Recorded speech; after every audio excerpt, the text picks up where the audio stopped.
If you're a postmenopausal woman, chances are you're concerned or confused about new evidence that hormone replacement therapy may increase your risk of breast cancer. The latest study shows the increase is slight, about 1 additional death for every 10,000 women. But researchers say that since more than 40 million prescriptions are written a year for hormone therapies, there's enough risk to reconsider whether or not they're safe. Dr. Will Clower of Mediterranean Wellness and a regular contributor on our show is here this morning to help us sort it all out. Good morning. Good morning. Well, first of all, let's talk about what hormone replacement therapy actually is.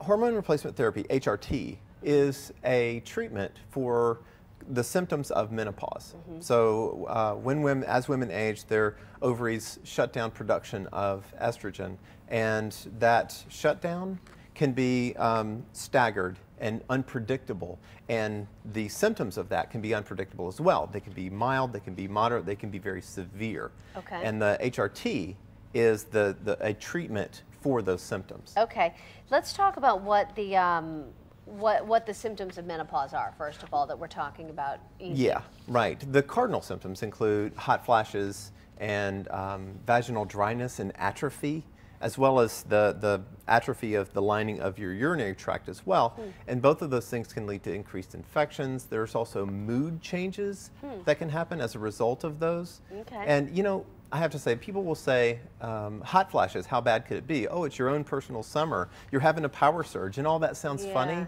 But there are people who wake up in the middle of the night drenched in sweat, and they can't sleep. And those changes, those things that cause sleep disorders, basically, can last for 5 to 10 years. Wow. This can be very debilitating, hence the need for the treatment. Okay, so lately it's very confusing. There are so many conflicting studies. Absolutely. So let's talk about this latest one, because this just came out last month about hormone replacement therapy, saying there are more advanced breast cancers. Ugh. Twice as many people died from those breast cancers. It's more likely to spread if you're on the hormone replacement therapy, and also higher rates of ovarian cancer, breast cancer, strokes, and some other health problems.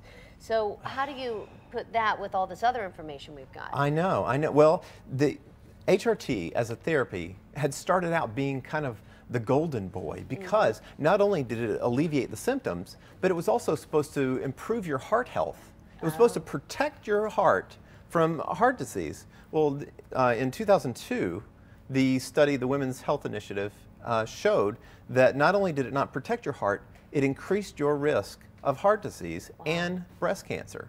At the time, doctors said, that's okay. The cancers it can produce are small, and they're not invasive, so it's not so bad. Well, the study that you're referencing now from the Journal of the American Medical Association, what it said is that these tumors are actually larger and they're more invasive. That's why more women are likely to die. And you have an important statistic, and that is that the probability of increased death is small, but the volume, the number of people who are taking this is huge, which ups the number. Finally, in that study, 24% of women on HRT had larger tumors and more aggressive tumors. 24% is a large number. I spoke with the docs over here at McGee Women's Hospital, who are wonderful, and what both of the folks that I talked to said is that there's still a place for this, but you have to be in consultation with your doctor to know if it works, and to look for the smallest possible dose over the shortest possible window, and understand that you can increase your risk of breast cancers. Right. So, okay, say you don't want to do the hormone replacement therapy. What alternatives are there to ease some of these symptoms? There are a lot of non-invasive ways, and one of the most interesting is acupuncture, actually, which I know nobody knows how this works, acupuncture, but it can be very effective for alleviating hot flashes, for example. Wow. Another is simple weight loss. In women who lose 5–10% of their weight, just not a lot of weight, but a ton, a little bit, that weight loss is associated with a reduction in the symptoms.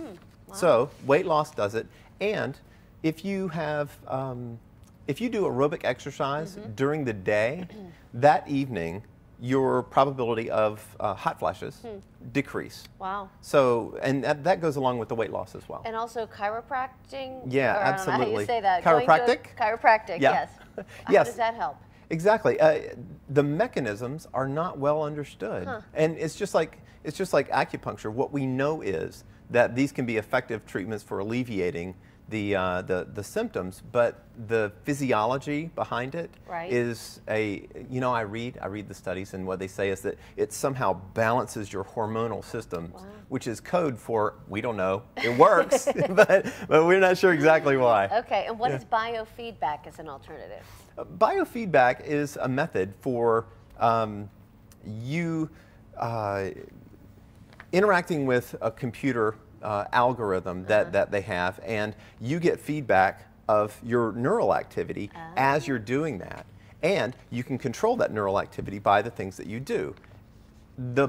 The outcome of it is that the symptoms of menopause are alleviated. But again, this is another one of those experimental treatments that people don't really understand, but end up working anyway. Wow, well, so many interesting things to the discussion. Thank you for helping us, Will. Absolutely. And that's all our time with Dr. Will Clower this morning. But if you'd like to contact him, you can check out his Mediterranean Wellness website for more health ideas. You'll find the link at kdka.com on our Pittsburgh Today live page.